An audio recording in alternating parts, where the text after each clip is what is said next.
To get people excited about Boost Mobile's new nationwide 5G network, we're offering unlimited talk, text, and data for $25 a month. Forever. Even if you have a baby. Even if your baby has a baby. Even if you grow old and wrinkly and you start repeating yourself. Even if you start repeating yourself. Even if you're on your deathbed and you need to make one last call. Or text. Right, or text. The long-lost son you abandoned at birth. You'll still get unlimited talk, text, and data for just $25 a month with Boost Mobile. Forever! After 30 gigabytes, customers may experience slower speeds. Customers will pay $25 a month as long as they remain active on the Boost Unlimited plan. Forever.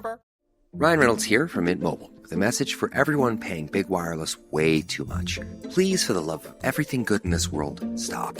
With Mint, you can get premium wireless for just $15 a month. Of course, if you enjoy overpaying, no judgments, but that's weird. Okay, one judgment. Anyway, give it a try at mintmobile.com/switch. Upfront payment of $45 for 3-month plan, equivalent to $15 per month required. Intro rate first 3 months only, then full price plan options available. Taxes and fees extra. See full terms at mintmobile.com. Hello, welcome to this. It is the Eggonomics Podcast, a podcast all about rugby and business. I'll shortly be joined by Mark Evans. However, I need to tell you a few things. First of all, go and follow Tim on YouTube. He's doing absolutely outstanding work. In fact, I think he's off overseas again to make more amazing content. So go and find him. Brilliant content 2-3 times a week. And if you like the podcast, you'll absolutely like that. And obviously, this podcast is brought to you by Beardmore & Co., independent financial advisors. And if you can't tell by the name, that is me. That's pensions, investments, protection, financial planning, all of that good stuff. Now, if you don't know who Mark is, Mark was the ex-CEO of Harlequins, formerly involved with Saracens, also in Rugby League in the NRL, but now is heading up the Fiji Drua. Mark, how are you? JB, I'm good, mate. In Suva, we've got our first game in about just under 2 days' time, and we launched the Drua Foundation today. Ooh. And Now, yeah, it's quite interesting time. What will the foundation be doing? I think this is really important, right? Because you and I have had a conversation. We are. I feel like I'm repeating my press conference now. 3 pillars. We got an office in. We're setting up this office so it's tax efficient for people. New Zealand, Australia, West Coast of America, and Fiji. And we have got 3 pillars: 1, academy and pathways. Good. 2, health and education programs. Good. And 3, empowerment of rural and hard to reach communities who find it very hard in Fiji on certain remote areas to access the sport and a whole lot of other stuff too. So a combination of stuff that isn't core to us, but is very well. The academy and pathway is really important to us, and the other stuff is stuff that we should be doing as part of our kind of, we're meant to be the nation's team, so we should jolly well behave like it, really. Yeah, so this is interesting. Okay, so it was you actually that told me this a while back, and it just sort of struck a note with me because you know my views on charities and whatnot. But I think you said something along the lines of you've got to be very careful with charitable pursuits as a team because you end up becoming like a community centre for delivering, I don't know, community dance classes because you're working with the council and things that you thought you were going to achieve, you actually don't achieve anything like that. Yeah. Yes. I think there's quite some interesting experiences around that where you start to grant chase. Yes. You allow the grants to determine what you do. And I understand the temptation because it's what this is trying to be is really to target sort of the diaspora, really, people who are Fijian, who no longer live in Fiji, but feel a strong sense of connection and would like to help. So like expats who become accountants somewhere or whatever it is, and they want to send some money back. more diaspora, really. I mean, expats, I think, is more sort of, well, they haven't really left or they're going to come back one day. Now, these people have, and quite a lot of people you see, if I met one this week, a new sponsor, and he's a really nice guy, and he spends 6 months is in Seattle and 6 months in Fiji. Oh, that's cool. And that's the business. Yeah. So, that's a classic example of somebody we'd be keen to talk to. So I just had a good example of that, but I'm not going to use it because it's a very controversial example. But kind of like Irish Americans funding, I don't know, Irish heritage things back in Ireland, that kind of thing. Yeah. I mean, it's sort of. I mean, it really came to it from when the Fiji, back in the day when the big thing was sevens, and it still is a big thing for Fijians, and you used to go and people used to talk about turning up anywhere in the world, and suddenly the Fijian community, there would be one, large or small, would turn up and say, "Is there anything you need?" Yes. That sort of thing, and you're trying to tap into that and other stuff. I mean, there's some interesting conversations to be had with, for example, New Zealand government, who don't do a lot in Fiji and probably should. I mean, Australia do a lot more, and New Zealand are much stronger in Samoa. So I think there's quite an interesting conversation there about maybe this might be a good way for them to start to build up after, because I didn't realize until I did a bit of research. New Zealand, would you believe it? New Zealand and Fiji broke off diplomatic relations for quite a long while in the second decade of this century. Can I guess why? Is it something to do with military rule in Fiji? Yes. Well, military rule was a bit strong, but there was a coup, was there not? There was a clear no. It's always been a parliamentary democracy of sorts, and at the moment, it's actually, you'd say, ticks 95% of those boxes. But no, it was more about some comments were made about, sort of control of the judiciary or something, and then an offence was taken, and it all escalated. Oh wow! I never knew that. No, I didn't either. But it's amazing what you learn when you sort of have to sit down and find out about things you don't know much about. Yeah, so I guess are there many organisations out there? So I'm thinking of Manchester now, and we've got the Manchester Irish Club, and I'm sure there's Irish clubs all over the UK and America. Are there many organisations like that, like the Fijians of Seattle? No, but there are. But from a Fijian point of view, you know where the diaspora are to a large extent. They're in Melbourne, Sydney, and Brisbane. They're in Auckland predominantly, and not much in the South Island, a little bit, but not much. Hamilton a bit. And the West Coast, Seattle, San Francisco, and Los Angeles are the three big centres. Oh, that's and Utah. Cool. In Utah. Utah? Are they Mormons? No, well, there's every Christian denomination in Fiji, JB. Yeah, I bet there is. You name it, they're here. Ah, how interesting. Just give me your views on this, right? Talking about like sort of associations and whatnot. I was at the East India Club this Friday. Oh, yeah. Yeah. Now, I love the people. The people that taught me there were absolutely brilliant. But I've got to say, like, it's sort of, because I know a lot about rugby. I know a lot about Northwest rugby. I don't really know much about, the south of England rugby. And when I was there, it just sort of dawned on me, this is why rugby is as it is. This is why they primarily think the south of England is so important. Because I didn't realise that the IRB was basically ran out of the East India Club. And they were picking the Lions from there. Yeah, and the Barbarians. It's madness.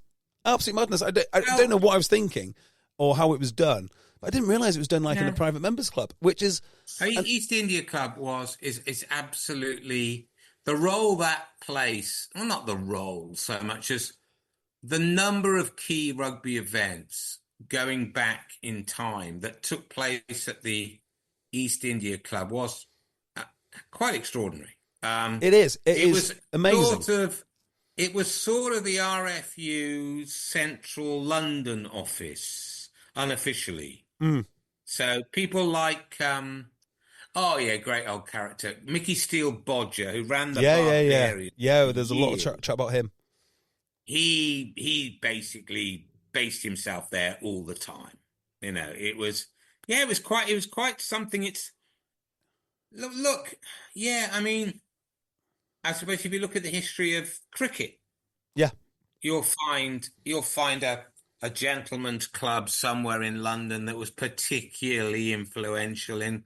That was just the nature of British society. Upper middle class dominance of sport, really, I suppose. Well, dominance of all sorts of things. I was reading a book and I cannot remember for the life of me what it was. It might have been about Operation Mincemeat, but they were talking about the private members club and how all of these societies. Great movie, great musical. Yeah, I can't remember if it was it might not have been that, but I'm sure that one of the characters in it was like the president of the Cheese Society, and they had to go around the world collecting like whale's milk and all sorts of weird things. But one of the things which struck me about it was that when people tell me that rugby is a posh boys sport, I just kind of brush it off. I'm like, nah, is it? I mean, I play in the Northwest, I play in Wales all of my life. Those are the two areas that I've played. And it's simply just not a posh boy sport. It just isn't. No, it's not. And then when you sort of realise, actually, all this administration was done in one private members club, you get a sort of different view of it, because I'm not particularly old enough to remember when it was done there. In fact, I never knew it was done there, and I know a lot about rugby. So I can see where those connotations come from now.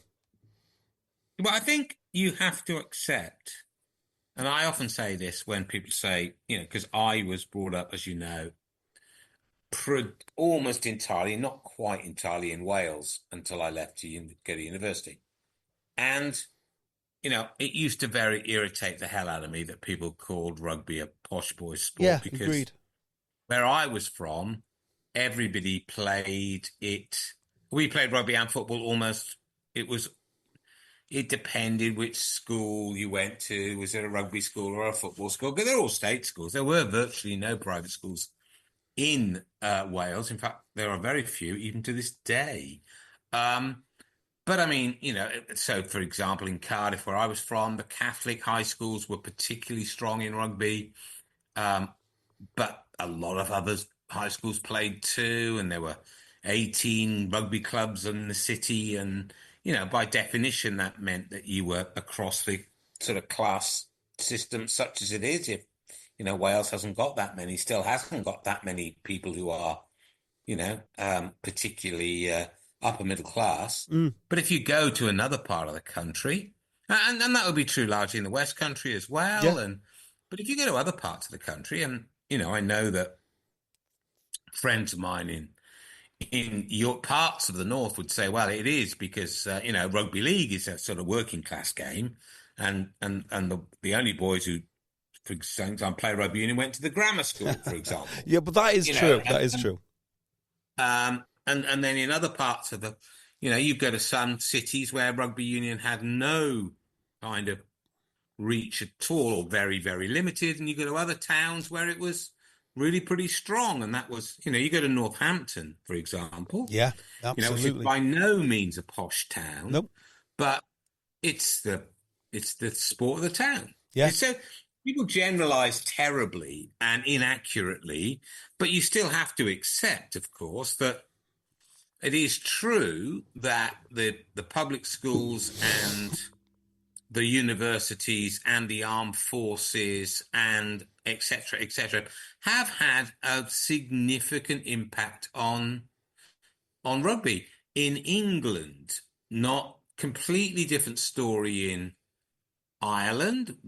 That's really complicated. That has to do with a lot of the sectarian lines and whatever. And a hell of a difference between Limerick and Galway and all the rest of it. And then, Scotland. Now, there's a country where you'd say it nearly always is a posh boys sport, except for the borders where it was everybody.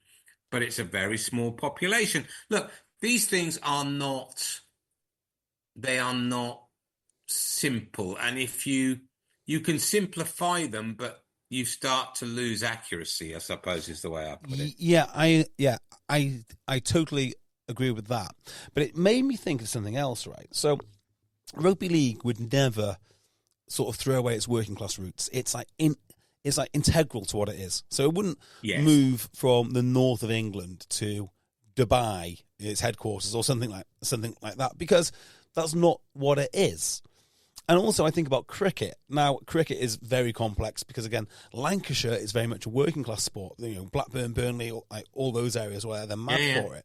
It is working class. But my view of cricket is it's a little bit more upper class. And I admire Lords and I love all that stuff immensely. I'm not part of it, but I just like to admire it from afar. And I wonder, maybe rugby should embrace the sort of the East India style or East India side of it a bit more, because they go so far the other way trying to apologise for it. They seem posh, aloof, and just not very sincere in what they do otherwise. I don't know about that. I think it's an interesting.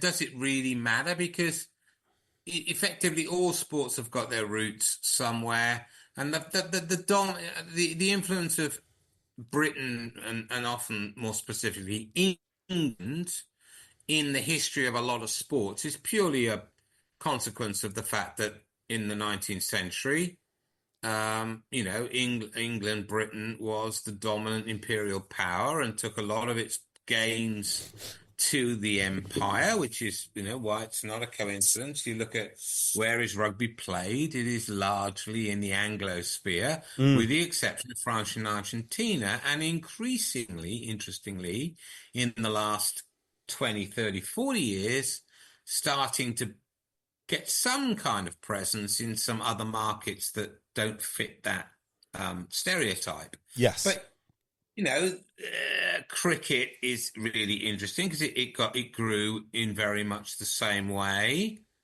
but you look at the test playing nations, and England, Australia, New Zealand, the West Indies, India, Pakistan. Do you see any kind of link here? Yes, I do. Yeah. I can see exactly where you're going. This is far more so than rugby. Yeah, amazing, isn't it? Way more so than rugby. It's amazing, and then isn't it? You're starting now to get the sort of, the rise of the Netherlands as a reasonably decent cricket country. Why not Canada then? For rugby they did a little bit. Why not for cricket? Well, yes, indeed. Well, here we go into one of my favourite topics. I could bore Canadian cricket on this one. No more. Why not Canada? Well, let's not forget. And here we go. All right. God, if people have listened to me over the years, I'll have heard this before. I apologise in advance. The 7 codes of football is one of my favourite sort of. Are you including rugby with that? I can. Oh yeah, I can riff on that for hours. The 2 rugbies: soccer, American football, AFL, Gaelic, I guess, and one other. Yeah. What's the other one? Gaelic. And I'm missing one. Gaelic and Canadian football. There's the Canadian 7, football. right? Yeah, well done. And if you look at the Anglosphere, if in its widest sense, okay, then one or other of those games tended to take root. Yeah. And in soccer's case, and that's, I think, more to do with the ease of playing, it jumped the shark, as it were, almost into lots and lots of other territories and became the one genuine global team game. But you see, Canada, rugby got displaced by Canadian football in the same way that rugby got displaced in America by American football, and to a large extent in Australia got displaced by AFL and rugby league. And probably, if you look at the history, and this is fascinating, but not for now because it's take too long. But if there's a strong argument that you go, well, why didn't rugby league spread outside England, Australia, and Papua New Guinea and bits of New Zealand? You'd say, well, actually, it would have got France. It was only the interruption of World War II. And which the dominant rugby league was eating rugby union alive in France in the 1930s. I bet. And I think if it had been uninterrupted, would have, for a whole host of reasons, France got kicked out. What was then the 4 nations joined it, then kicked out for violence and professionalism. I don't see any downside to one of those things. We can debate the other one later. Take your pick of that. And rugby league made huge inroads in the 1930s, and it was only the collapse of France and the introduction of the Vichy regime when rugby league's assets were sequestrated. And anyway, look, similar with Franco's Spain, was it not? Sorry, say again? Similar with Franco's Spain and rugby league, was it not? I'm not sure about that. I'm not sure rugby league ever got much of a foothold in Spain, but then neither did rugby union until quite recently started to make a few little. Well, I do think there's a bit of optimism around Spain. Oh, in certain massive little optimism, pockets, yeah. but it's only ever going to be pockets. But then you could argue. Do you know, I think Spain, I mean, I don't know if you know this, but they've just qualified for the World Cup. Yes, I do, yeah. The third time that they've qualified and Yeah. not being ridiculously treated by World Rugby. But that Well, is I a think country. Whoa. Wow. I think you got to put that down to Romania rather than World Rugby, JB. Yeah. Well, I I mean, really do. yeah. I mean, we know what happened against Belgium. We know, so we don't need to rehash that. And then there was eligibility last time round, which screwed them over. And I'm thinking, just give them a break. Like, if you go to Spain to watch it, you realise this could be, it could be the next Italy, but maybe more fun. I think I certainly, it's whether it's got enough. I mean, Italy is interesting that the rise of Italian rugby, partly by the fact that was the place you went to, get paid when you weren't meant to back in the 70s and 80s. Yes. So, David Campese, Michael Liner, etc. But it also had a history going all the way back to Carlin James in the 70s when he coached out there, where towns that weren't quite big enough to support a big football team in Italy tended, for reasons of local and civic pride, to sort of pick up on rugby. So places like Rovigo, towns like that, started to smaller, not 300,000-400,000, more like 100, 150. But you know that Silvio Berlusconi owned a Milan team. Yes, he did. And there's some phenomenal pictures of him drinking champagne in the changing room with the boys. Yes. I thought that's phenomenal. There are. So I suppose over time, could Spain rise to the heights of Italy? I wouldn't rule it out. It's quite strong. It's got certainly a niche in Madrid. It's quite strong in Valladolid. It's got bits and pieces in the Basque Country. You don't need. I mean, I think what recent history has shown in a number of countries is actually you don't need mass participation. No, you don't. It's lovely if you got it. It's lovely if you got it, but you don't need it. What you do need is, I don't know how many, what is the number, but I think at least 20 quite big schools that take it seriously. Yeah, it's something like that, isn't it? It's something like that. I mean, that's almost Australia's model. I'm being that's unfair to Australia. It's got a bit more than that, but you don't need, as Ireland is showing and has shown.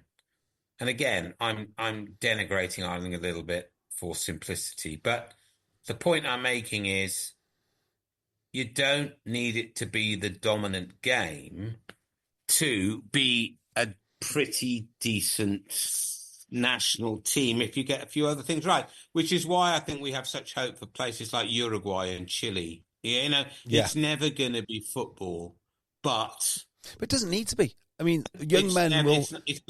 It's not dominant in England, but England have got a half-decent team now and again. If you market rugby correctly, young men will find it naturally. In the same way that they find fighting and boxing and everything else. It just has that appeal, which football does not. Yeah, I'd say that's the only thing I'd say, but yes, I agree. Although I think the difference is, and I think this is the same with cricket, it's a very technical sport. Yep.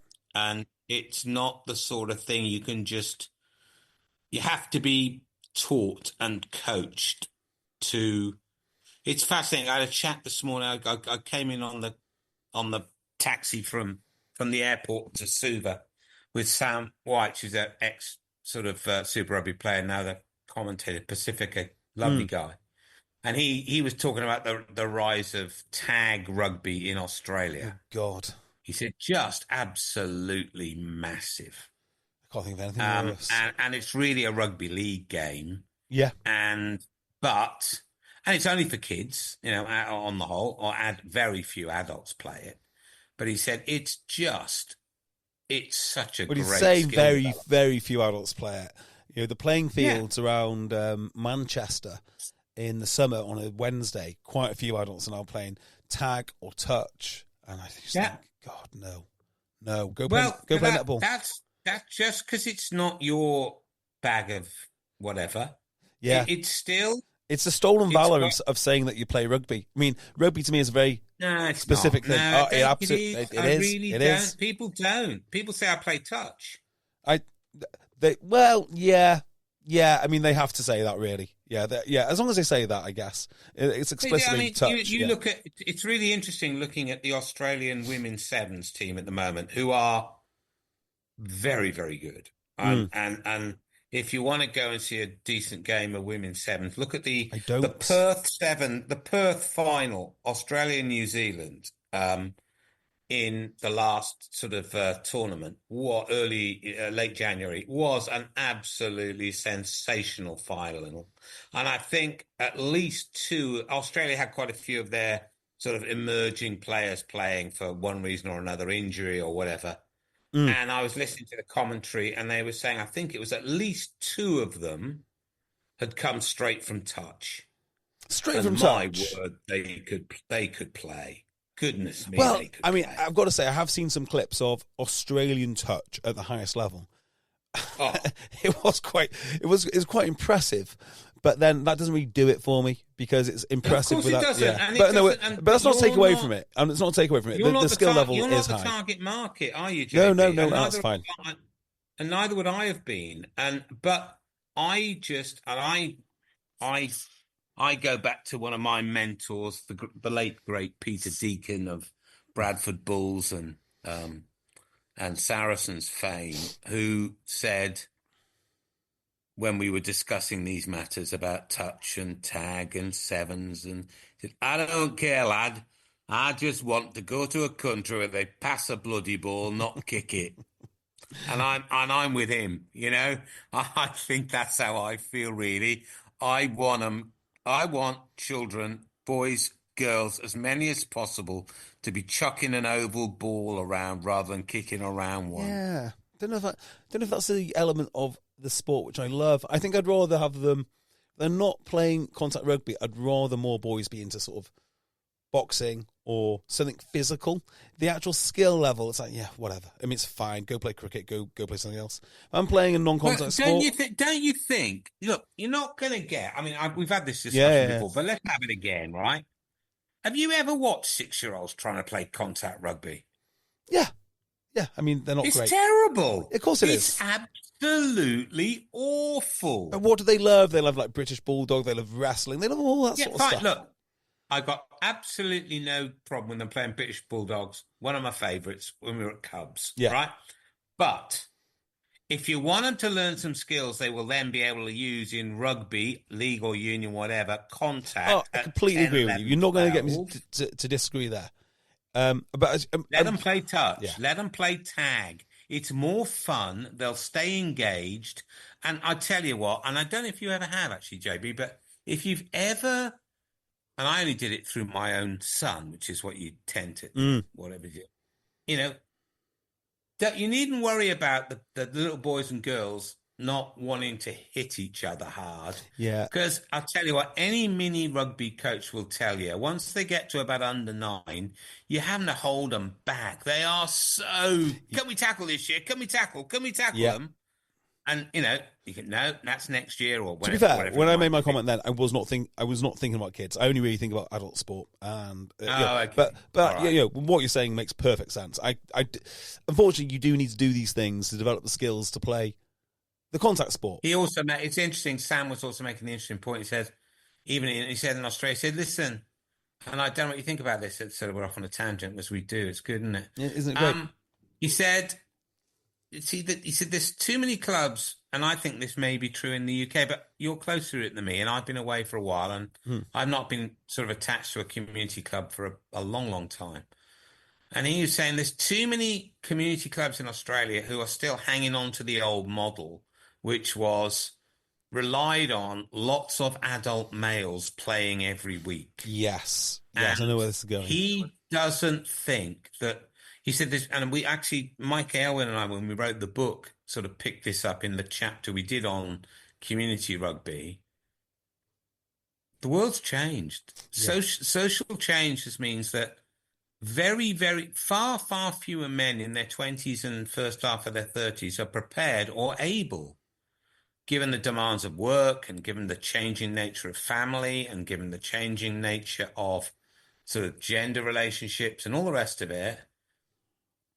If you think you're going to get a return to 6 teams of blokes turning out every week, being available every week and turning up for training twice a week and traveling around the country for 9 months in a year, you're deluded. It's just, you can't run a rugby club like that anymore. You just can't. So I've got a slightly different view on that.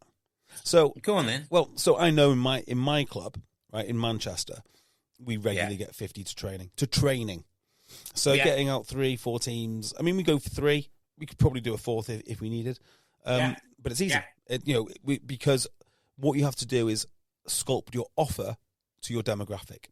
Now, I've heard you say this. I think it's absolutely vital. You're right. I'm sure you're right. But it's not working for the other Manchester clubs. I mean, it's not working at all. I was at a club the other day who's level. What's the difference? I got no idea. It's level 6 club, and they had 9 players training. I'm like, this is ridiculous, frankly.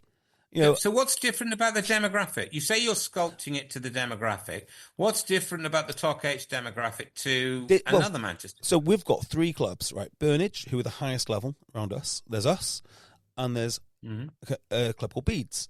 Beeds have folded their first team, so their first team now playing a second team league. I heard you say that. Talk about it in the main one. And I'm like, do you guys need help? Do you want to lend some players? Like, what do you need to continue this? Because there's no point in having one club. And then there's Burnage, which have been really helpful to us during the floods. But frankly, when we showed up there for training, they had 9 players. This is a level 6 club. I'm like, well, what's happening here? How has this? And the answer is? I don't know, because I kind of asked, but you don't want to sort of poke around too much. So I've spoken to the head coaches of both. Not about that, but I'm friendly with both head coaches. And I never like to say, oh, well, we've got 50, because, kind of, it's a so bit, what's different, though? You must have some view on what is different. Or is it just I think the nature of the area? Do you know? No, because we're in exactly the... I mean, you can walk to the clubs, so it's not a different area. My first assumption is that training twice a week is toxic for young professionals, so they don't want to do it. So you have to train once a week. Once a week has a compounding effect, which is, if you think there's only going to be 20 lads there, you think, I'm not going to get a good session, I might not go. 19 show up, 16 show up, and it compounds down. If you think there's going to be 50 lads there, it compounds up, because everyone's like, right, we know we're going to get 15 on 15. We're probably going to have 3 15s at some point. Not only that, I know my competition will be there, so I can't miss out. So you don't get the selection of going, oh, I'll just do the captain's run because I'm in the first team, and that'll be enough because it is.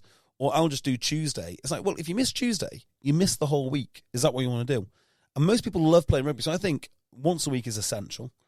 I think later training for lads who are in professions is important. Lads who are in professions and fathers, they need to get the kids to bed, or they need to finish work. So 7 o'clock just doesn't work, particularly with city centre traffic.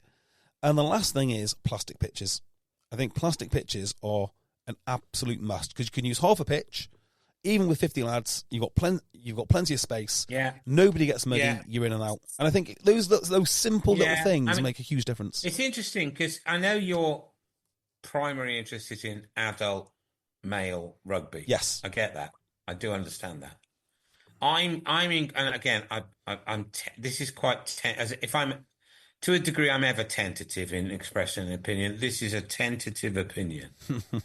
I look around and say, I think it's very, very hard in most areas. And again, we mustn't generalize about the whole country, because there are, regional differences.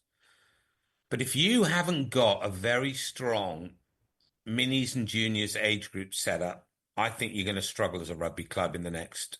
If you're Penrith, 20. or if you're Kendal, or somewhere like that, you definitely need them. But the problem is, Mark, is that you sort of generate. So I think where minis and juniors comes in really helpful is a generation of revenue. It does generate players. Exactly. A generation of That's revenue. what I'm saying. Yeah.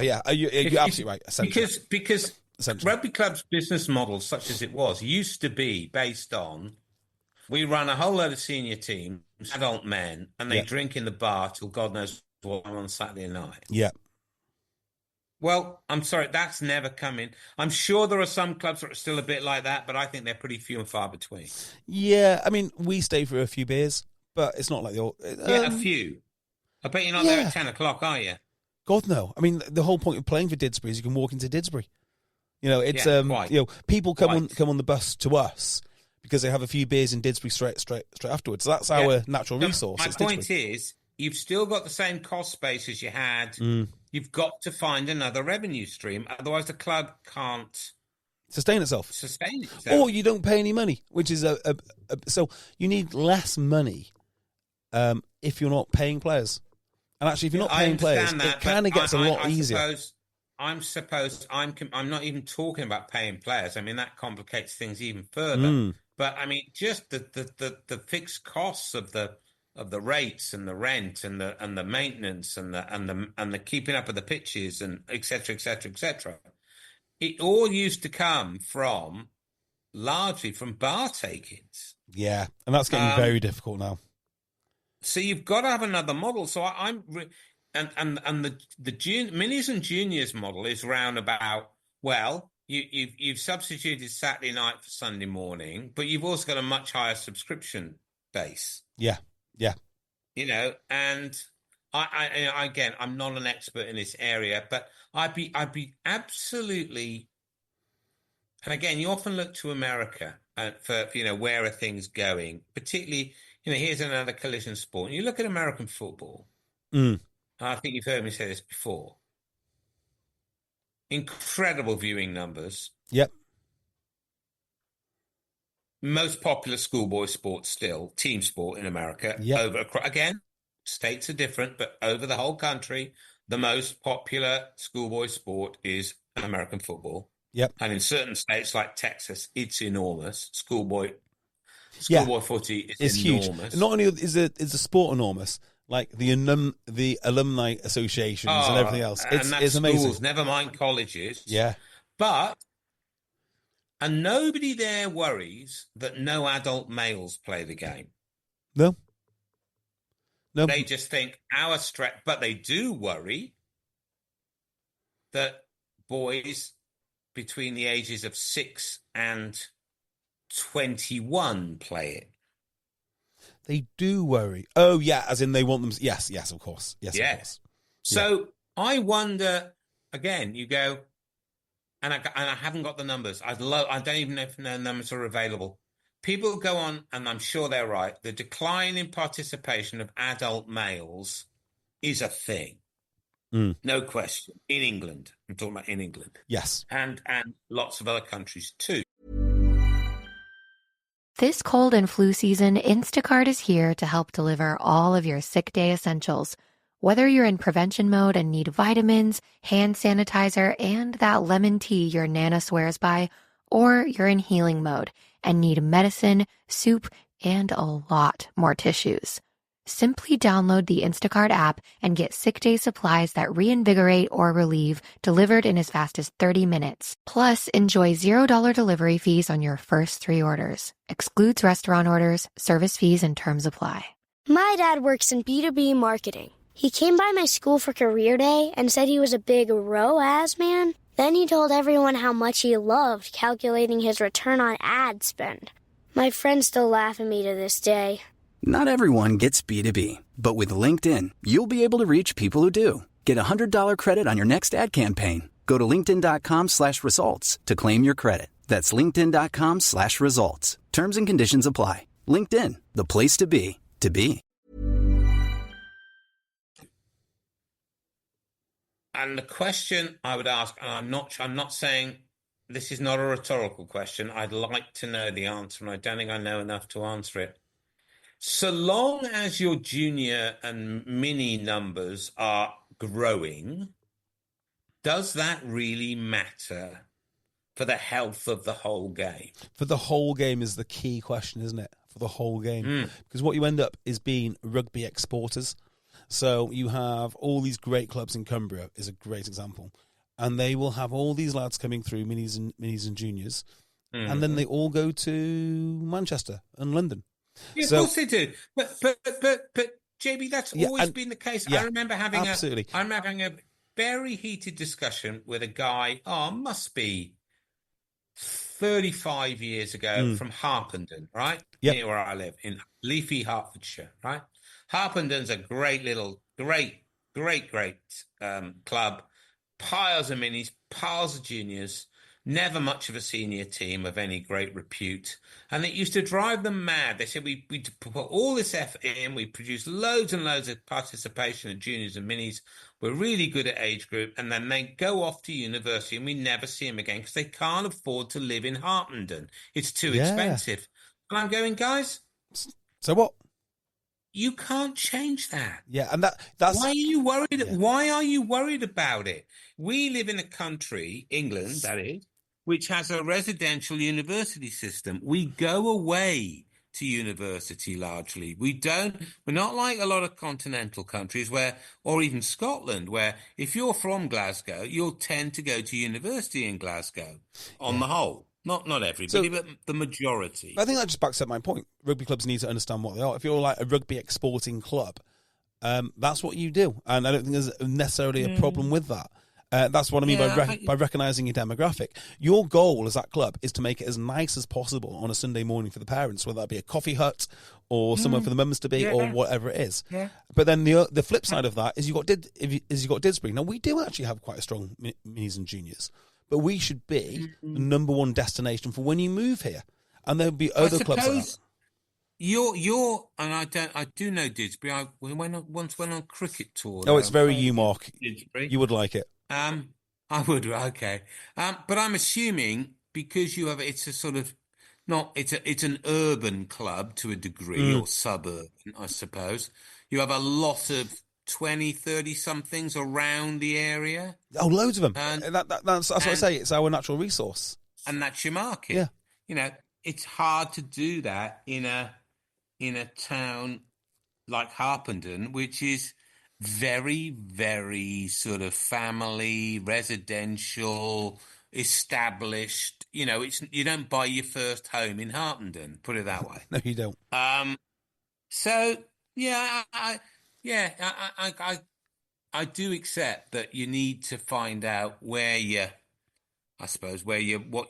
offer is. And I do take it a stage further and go, are we agonizing? And again, I don't know the answer to this. Are we agonizing too much about the decline of adult males playing because there's social change happening, which is pushing that in a different direction? Yeah. Well, there is a class-based thing which worries me on this, and I know you know my theory on it, but I think it's only the private schools which are honest with parents and boys, particularly boys, what it takes to be a professional rugby player, which is you've got to be bloody hard, work out a lot in the gym, and be prepared to be injured all the time. I think that's honestly. I think that's irrelevant. I think you make. We've well, had this. It is and it isn't before. Because if you get onto your local club and you happen to play at, I don't know, Old Winions or somewhere like that, you might make it on the count that you're bloody hard anyway, coming from that area of Manchester. But actually, when you're told it's a game of skill, like it is true. But if you want to go to Sale Sharks, they're going to be looking for you to hit rucks really hard. They want aggression, don't they? That's the number one. I mean, from Harlequins, when you were looking at your forwards, what were you thinking? God, he's skillful. Or he hits things hard and works hard. If you're talking about what you're looking for at professional level for development, right? No. The answer, my argument would be no. It's not. That's not what you're looking for. Okay. Because you think you take the view. That's the bit you can put into them. What you really look well. I'd say it's the other way around. You put the skills in someone, but you can't make that aggression. You can build people up, you improve their strength and their power and all the rest of it. The thing we tend to look for, and this was true in Melbourne with rugby league, and it's true in Fiji now, and it was true in Harlequins back in the day, and all of that.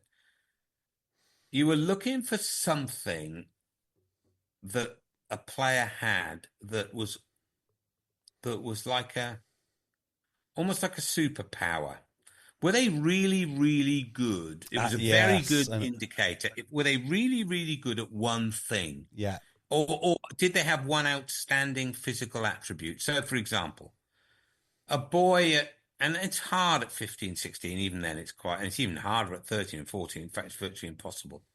But you go, is he a really good passer of a ball? Yeah. All right, Dino Lamb. Right? Is he unbelievably strong? He may be a very, very... We've got a kid coming through now. Who knows if he'll make it all the way. A kid called Asaya Nawai. He's only 19, right? He's about 5'7", wringing wet, not big. And you look at him and think, not a rugby player, is he? And then you see him run, and he's like incredibly quick. He's got a sidestep to die for. Yes. He can turn on a sixpence, and actually he's very powerful, although he doesn't look it. And you're going, okay, right. He does not look like your archetypal kid, but he's got something. Now we can help him with the rest, but he's got something that's really hard to replicate. He can, the old beat you in a phone box thing. He can do that. So you're looking for a point. You're looking for the point of difference. Is he good under the high ball? No, he's not. He's not good. Is he? There's a whole load of stuff that he's at the moment, or he's getting a lot better very quickly, that he's still not great at. Yeah. But so I would not disagree. I would disagree. I think about that's. Well, I heard an amazing... I think what professional clubs are looking for, of course, you're correct to a degree. Yeah, if you're looking for, size or power, really. Power's but you're looking more for a frame. You're looking for, right, can we put something on him or her? Can we, have they got... I mean, and sometimes, I remember, I think I've told this story before. We were looking at... years back, and we had a load of cropper second rows in our academy area back at Queen's, and one of them was George Cruz, and he was a big, big boy even then, and he was clearly, but his handling skills were terrible, and we passed on him wrongly, as it turns out. Yes, very wrongly. Because we didn't think he was a good enough. We didn't think he was a good enough footballer, right? Wow. And we chose another boy instead. We knew he was good. Who'd you go with? Charlie Matthews or someone? Yeah, actually, I think it might have been Kieran Treadwell, who's just coming back. From Ulster. All right, who got capped for Ireland? So he wasn't the worst. But I thought George Cruz turned into a magnificent international forward. Completely agree. But you make your judgments call. So I don't think it is and I don't also. I don't think I have a different view about the private schools, and I don't think it's just this, because I'd also say schools like Northampton Boys, which is a state school where Courtney Laws went, and they take it. If you go somewhere where they take the game seriously and it's coached well, that is a hell of an advantage. You need almost that. It doesn't matter whether it's private or public, and in certain countries. Lots of those schools are public, state, and in others, they are predominantly private. You just need that institutional knowledge of how to play. It's a complicated game, and it's like cricket. And people say the same thing about cricket. Bunch of public school boys. Well, yes, true, but cricket's an incredibly difficult game for schools to do well unless they've got great resources, got good pitches, good coaches, and lots of time. Yeah, absolutely. Whereas, but you still get boys, and this is the role of certainly my lad's school. He liked his school. He was a pretty decent cricketer, and he went to a school where they played a bit. But as soon as they showed any kind of aptitude, they stuck them down at the cricket club down the road. Yeah, and said, I guess you look like you're a decent player. Go down there. And, I guess the other point... Would he have been a better player if he'd gone to public school? Maybe. He'd have had more time playing the game. That's undoubtedly. Well, he'd also be surrounded by some great players. And I think that's the other point about the private schools. Possibly. Which I'm a bit uncomfortable Although with. He played in a club team where 6 of them went to county level. So they weren't bad on the team. So they're not bad. But I would say... That was just luck. The other thing about the private schools is that they will happily poach players from anywhere if they've got promise in rugby anywhere, Yeah. except for each other. So if you poach off each other, you're sort of blacklisted or blackballed on the private school circuit, because that's just How are you? Oh, Okay. absolutely. So, like, there was a school up in York, as I understand it, who wanted to make inroads into the private school sort of circuit. And they started taking some incredible facilities, from what I understand. They started taking boys from other private schools. So the response was, well, you can't play us then. If you're going to do that, you can't be in our club. And I thought, that's fucking rich. You know, but most of your boys here are on scholarships. Let's not be getting too precious about where these boys come from. Because ultimately, what these private schools are doing, they're offering them something in exchange for their athletic ability. Just because a different school is offering them even more, they should kind of accept that. And I find it so distasteful. They're always. I don't know. I don't think it's as much now. I think that, and I think also the academies have maybe exacerbated it and made it even more pronounced. But back in the day, there used to be a decent parlour game played by certain coaches, including myself, where you go, look at the England 16. They don't even have it these days, of course. Look at the England 16 group team and see where they go to school, right? Yeah. Then look at the England 18 group team 2 years later. There's usually quite a lot of overlap. It's not the same, obviously, but it's quite a lot of overlap. Have a look at how many of them have changed schools. I can only imagine. For sixth form, yeah? And they've changed from a state school year 11, being picked by England, and immediately get offered a scholarship at a private school. Yeah, I mean, I guess it's not that straightforward. A lot of schools don't have sixth forms, and there's other things involved. There's other things too. But I don't know why I find that so irritating. But I do. Let's move this on, because I want to ask you a question. Okay. How many head coaches do you reckon that you've interviewed and employed in your time? How many what, sorry? Head coaches have you interviewed and employed in your time, do you reckon? Ballpark figure. How many head coaches? I keep losing the middle of that sentence. Sorry, how many head coaches have you employed during your time? How many have I appointed? Right. Okay, here we go. 1, 2, 3. Oh. 3, 4. 4, okay. Have you ever felt the need for get-out clauses? And how do you utilise get-out clauses when you're discussing with this coach, like, what you want to do, how much faith you have in him that they're absolutely the right man, yet we're going to put some get-out clauses in your contract? How do you use them? Oh, you mean... I see what you mean. You mean like... If you want to get rid of them, how much is it going to cost you? That sort of thing. Yeah, or like, actually, it's going to cost us X, but if you lose 3 games, it's going to cost us Y. That kind of thing. Oh, okay. No, never done that. To be honest, I'm trying to think down the years. I think I actually, given that how long I've been doing what I do, 4's not very many, is it? No, it's not actually. No. I'm a big believer in continuity if you can afford it. Yeah. I think the key thing is, first of all, don't put them on an inflated salary. All right? Right. So, you never, however much you do your due diligence, then you're never quite sure till they do it. Even somebody who you promote internally, and I've done that. Well, I've just done that recently. Yeah. And it looks like it might turn out okay, but you can never be absolutely sure. Yes. Now, this is a really interesting point, actually. Because... And this is more of a problem. This is more of a problem at international level, whereby, which I've never operated at, whereby you go, well, you look around and think, okay, well, let's get Michael Checker, for example, or one of the big name coaches. And I'm sure this has come about from the Wales yeah, situation. sorry. So just so for the listener, the reason I asked you this question was because obviously Warren Gatland's got fired following a break clause in his contract. But I think the first thing you said was so salient, which was don't have inflated salaries. And then, you probably don't need these things in the first place. And then you haven't got to worry quite too much about terminating and costs of termination, which are...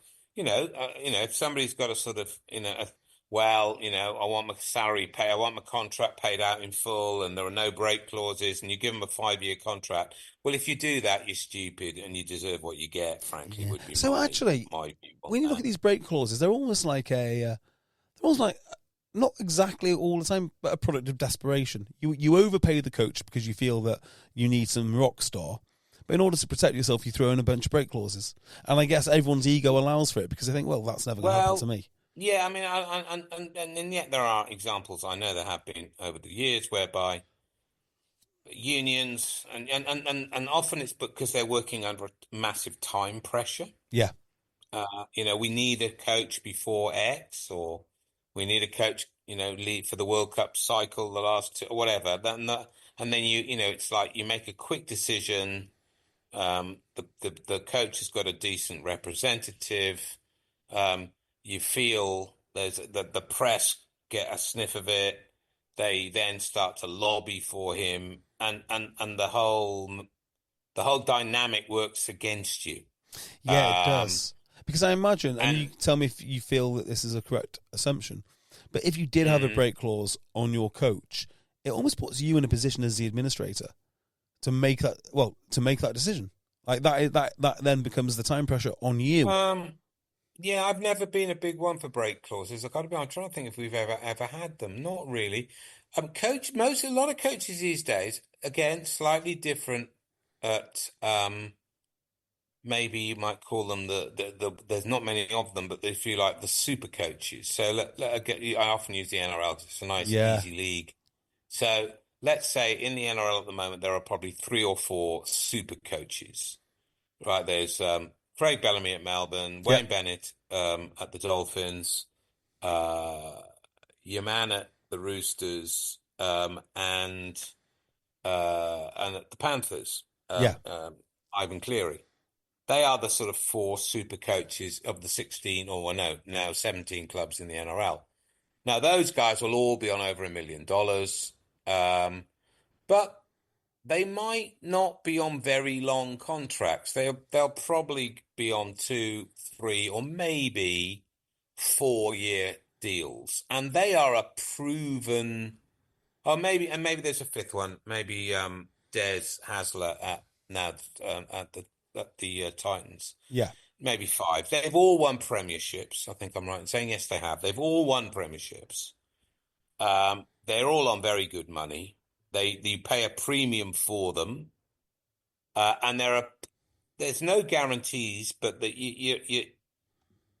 unlikely to be terrible. Let's put it that way. Yeah. All right. Not to say none of them have ever been sacked, because they have, some of them, but they've got a proven track record. So, do you need break clauses for those guys? Not really. In fact, you might be tempted to go the other way. Yeah, well, only if they're offering. I mean, if you're desperate for one of them and you think they're going to be good, but you need to pay them double what they're currently on, that might be where you say... you wouldn't. No, that you wouldn't, because there's almost a sort of, the super coach commands this, the other guys who've yet to make their mark commands this, and the rookie commands this. There's a sort of pecking order. Yeah. And that's probably true in international rugby. So, for example, if you want to go and try and sign Rassie Erasmus for all his, interesting backstory, he's a phenomenally successful leader of men. Yes, he is. Yes, he is. He is going to cost you an awful lot of money. But like Gatland, right? Gatland fell into this trap, which I think he's a phenomenal coach. But he had a break clause. Do you? I do. Yeah. I think when we look back at it, I think Gatland will be the most successful British coach. And I know he's a New Zealander. In my mind, he's a British coach. Maybe of all time. I think he's right up there. Well, I would beg to disagree. And that's not to say I didn't do a fantastic job with Wasps and a great job with Wales the first time round. But and I suppose this is true if you coach for long enough, and I may be being unduly, but it didn't end well in Ireland for him, or New Zealand. It didn't end well in Waikato for him. No, it didn't, and it did not end well in his second coming in Wales for him. No. So Well, I think You the know, second coming in Wales can be discounted. I'm not convinced that is the full story. But I would just say certain tools do certain jobs. So if you want to do Gatland things, you employ Gatland. If you want to do Super Rugby things, you probably don't do that. So I don't think all coaches are, universally great. And I think with NRL, it's kind of one competition, isn't it? You know what you're getting into. With rugby, there's a massive difference between your internationals, between nations, an Irish province, no doubt about that. I mean, and the game is littered with people who have had very good, very, very good records in one competition.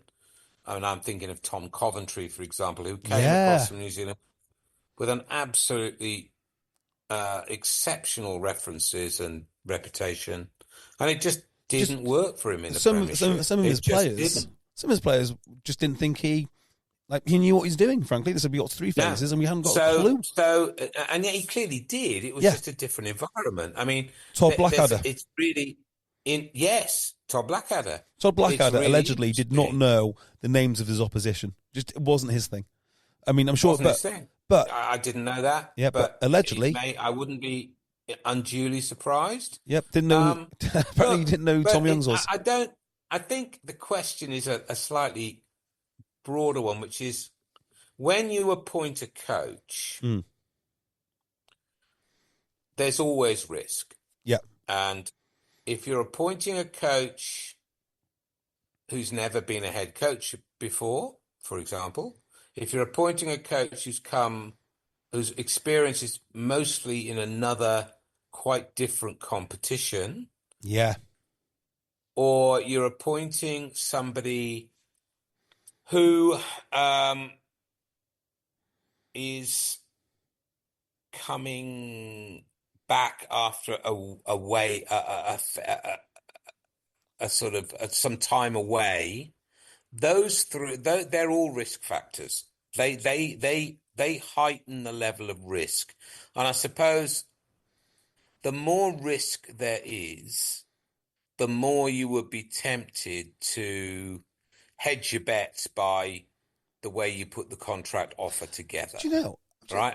I would also say, I come back to my first point, and again, you may be slightly different. You're appointing the England coach or the Lions coach. You got a lot more money to play with. Yeah. But if you're appointing at a level down and money's really tight, you do not want to get stuck. Well, you want to do a lot of due diligence, and you want to ask a lot of people, and you want to try and get rid of and look, you don't always get it right. I mean, I've done 4. I would say, how many did I get right? 1, 2. You get Conor O'Shea? Yes, I did. Kingston? Yes. He's on before Dean Richards. Dean Richards. Okay. And Glenn Jackson. Those are the 4. Others I inherited and either sacked, like Zinzambrook. Yep. Or obviously Craig Bellamy was there when I went to Melbourne. He's still there now, I mean, a decade later, so that didn't change. Western Force, I wasn't there long enough. And who was your guy at Western Force? Tim Sampson, who's now working at Fiji and Drua. Yep. So that wasn't risky but as an assistant coach. Just going back to your appointments in the Premiership, because I find this really interesting. Do you know when you're appointing a coach, you've mentioned all the risk factors. Do you have a process? Do you look at sort of candidates from the lower leagues, candidates from outside the league? Do you categorise them in any way? And how do you do that? It really depends on your circumstance of your team and your club at a particular point in time. Yeah. It really, no. So the answer is, you try and analyze the style or the type of character that you think the team, the club requires at that particular point in their development. Yes. And then you try and construct a short list of people who fit that profile.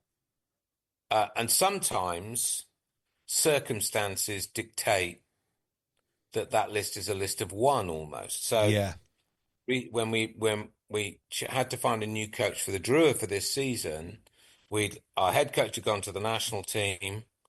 One of our coaches, I mean, he had 3 assistants that we got very sick and didn't coach at all that season. So we were down to 2 assistants. Oh, yeah.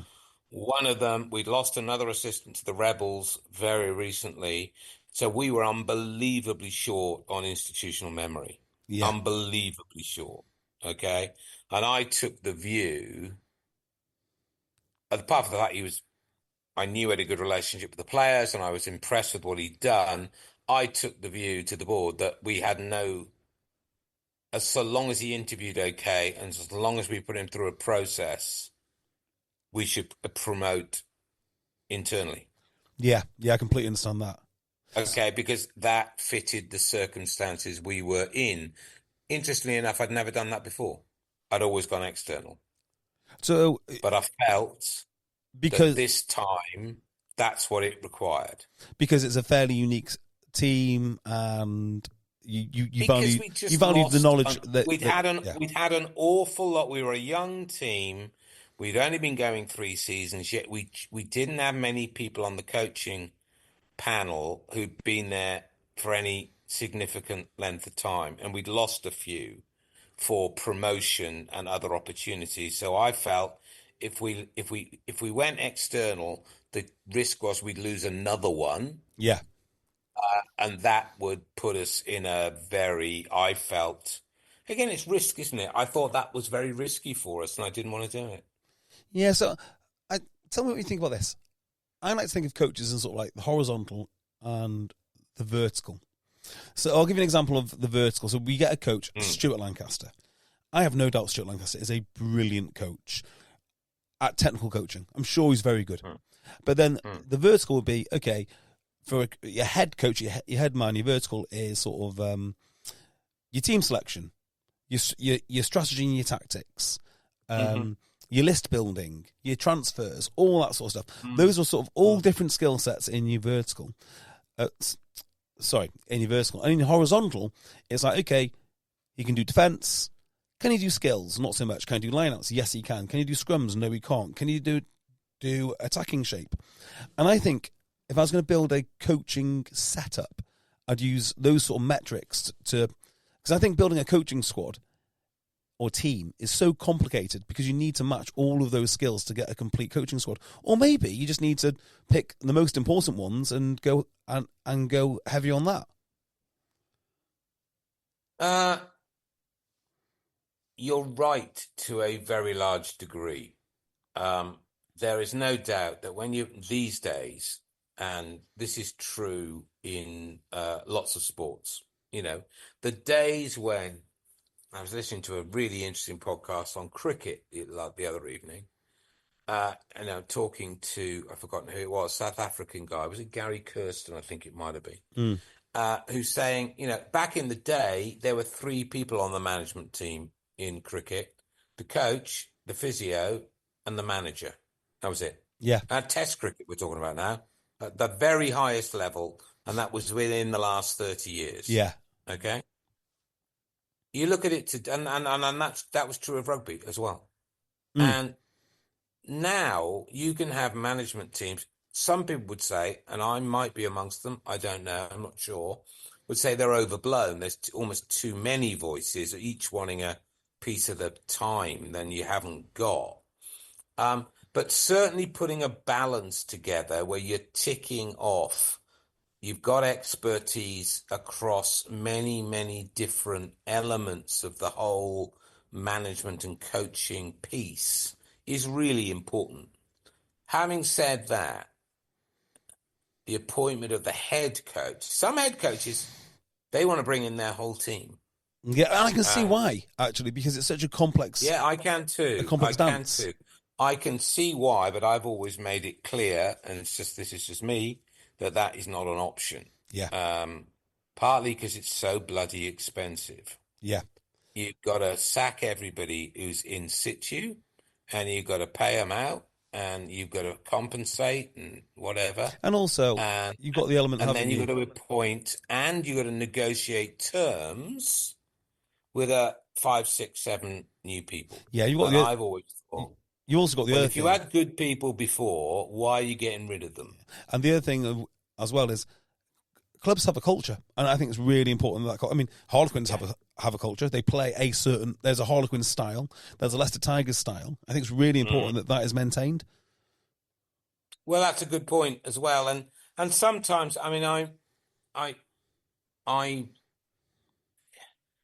come back to the point I made earlier, which is it really is about trying to work out what a particular team, stroke club, stroke country, whatever national team requires at this particular point in time, given the other personnel that you have, your age profile of your team, the skill set of your other coaches, your team manager, what you're doing with list. Are you going to put that in with the coach? Or are you going to leave it outside? Which, by the way, that has to be... How much money have you got to spend? You know, are you shopping at Harrods or are you shopping at the corner shop?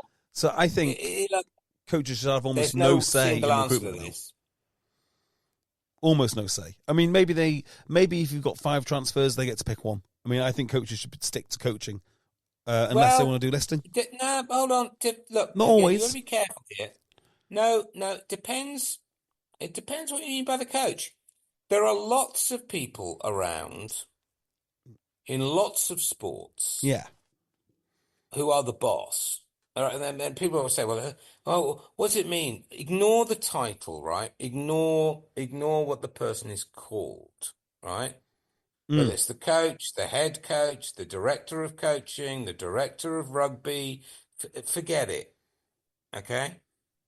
The person who's in charge is the person who picks the team. Yeah. They're in charge. At any given time, they're the boss.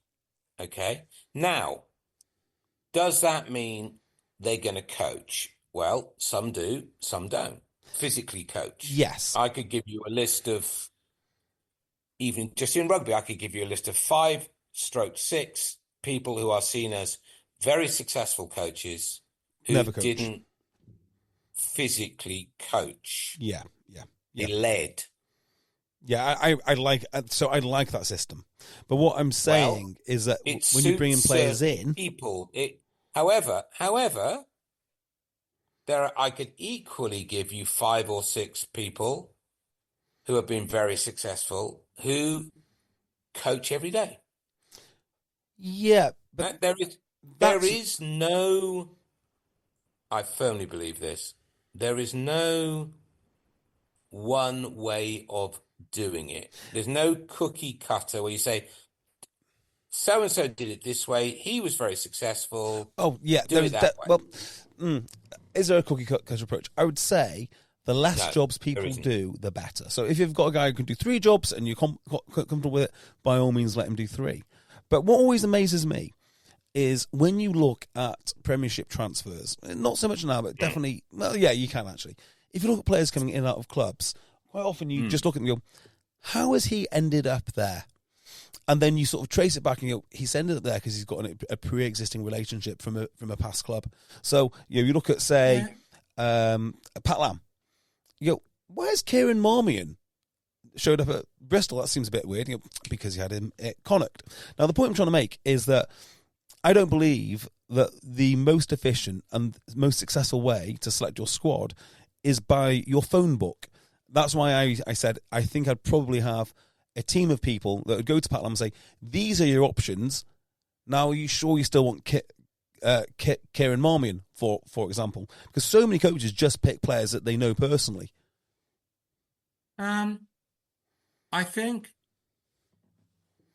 there are certainly, again, this is about risk management again, isn't it? And knowing what you get. In the same way that you don't really know how a guy's going to be a head coach at your club till he starts. Yeah. you don't know how a player is going to perform in your team. You've got a good idea. You do your research, you speak to lots of people, you pore over the data, or somebody pores over the data for you. You look at the vision and you think about, and then you've got to work out whether it's value. And you've got to do a valuation piece. Yeah. Because now, if you do know the player well, and you know their character and their attitude and their skill set, it's not surprising, and you feel he responds well to your particular leadership style. It's not surprising there's an attraction there, because again, you are de-risking it. And if you can get him for a good number, of course you tend to prefer that than taking a bigger risk for the same amount of money, unless you're absolutely certain on the other information you've got that he is of a higher quality. You might then go, well, all right, I think he's a better player than X. I don't know him as well, but I've rung up 4 people who've worked with him, and they all speak very highly of him and say he's got a good attitude and works hard, and he's no trouble, and off the field he's very settled. Yeah, you'd probably go for the other guy. Yeah. But what about coaches, though? So, like, as a CEO, do you have many conversations with coaches who are not your coaches, just to keep in touch, see what they're doing, in case you need them in? Yeah. Well, more actually, yeah, but not just other coaches. You ring up people, other players who played with them. Yeah. Coaches who coach them at school. I mean, some people, and again, there's no crime. The type of coaches, and let's call them coaches, the type of leaders who don't physically coach very much and put great store on recruitment and building a culture and all that stuff. Some of the other things. That's what I would do. That's definitely what I would do, because it's easier. Tend to spend more time on that sort of thing. However, doesn't guarantee it will work. No. Okay. A lot of it, let's be very unromantic about it, it's a damn sight easier recruiting when you've got more resources to recruit with. Yeah. I've got a theory that a lot of these directors of rugby love their culture because they really need a point of difference. And if the point of difference cannot be measured, for instance, you're a culture guy, how do you measure the damn culture? So you can act like you're a guru and demand a huge premium for something no one can measure.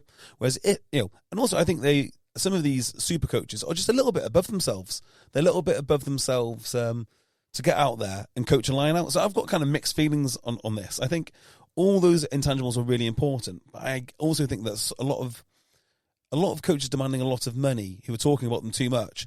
It's almost to hide. Yeah, no, not to hide.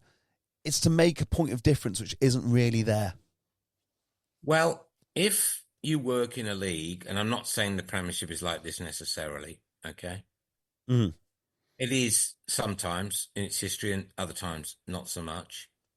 But if a lot of the other stuff is evened out in terms of resources, and it's certainly an advantage if your club has got a really good development program, because that will give you value. And therefore, it's quite interesting who appoints the academy staff. Is that the head coach? They're actually very important. Somebody else? Or is that somebody else? That's an interesting point. But if all else is quite equal, culture becomes incredibly important. Yeah, but it depends what you mean by culture. So I don't know if you heard I would say culture is it's not a lot of buzzwords, and it's not a lot of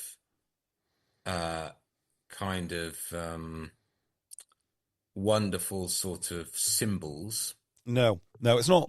Or mottos, or catchphrases, or getting bears to training, or attack helicopters. It's It's about that. Yeah, that's more about messaging, right? That's more about it.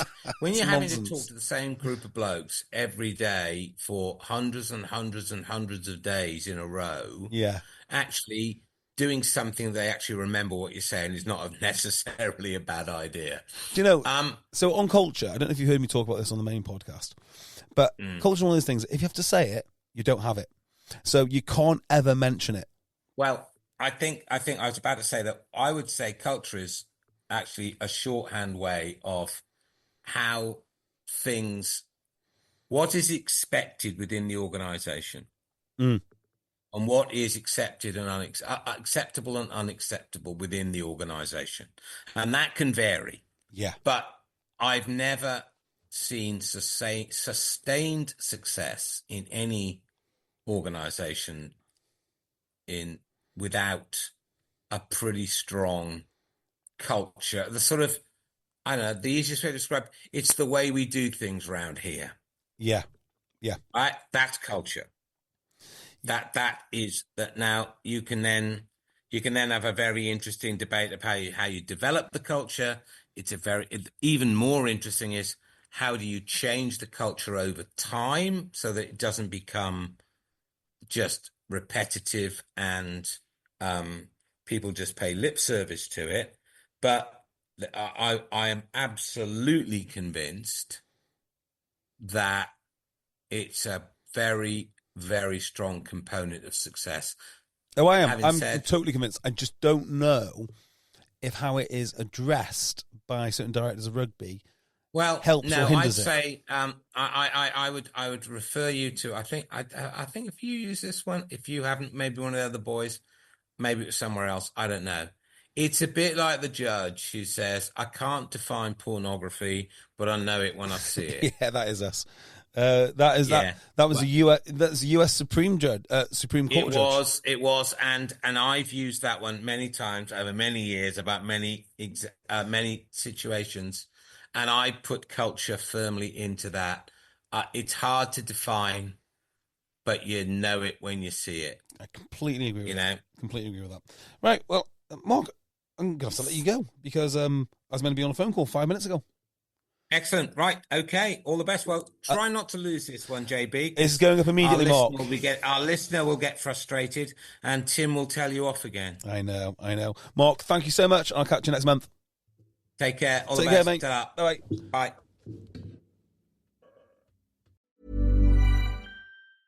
Enjoy a brilliant sleep experience with Soundcore from Anchor. Stressed out by your partner's snoring? Having trouble falling asleep? Waking up too easily? Suffering from poor quality sleep? Now, put on Soundcore Sleep A20 earbuds. Experience unparalleled pressure-free comfort perfect for side sleepers. Choose your favorite sound in your curated playlist. Feel your body getting lighter and lighter and enjoy a full night of peaceful sleep with the A20's long-lasting battery. Then wake up feeling fresh with a personal built-in alarm. Get the sleep you deserve with Soundcore Sleep A20 earbuds. Discover more on soundcore.com. SOUNDCORE. Soundcore. Use code SLEEP at checkout to get $30 off.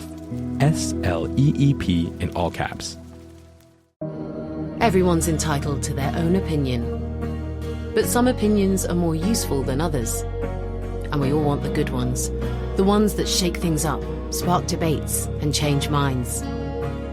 Financial Times readers know that their opinions are reliable because they're shaped by trusted journalism. Robust opinions, confident decisions. Source FT. To subscribe, go to ft.com/sourceft. Right now, get up to a $15 gift card after rebate when you purchase select Superstart batteries exclusively at O'Reilly Auto Parts. O'Reilly Auto Parts.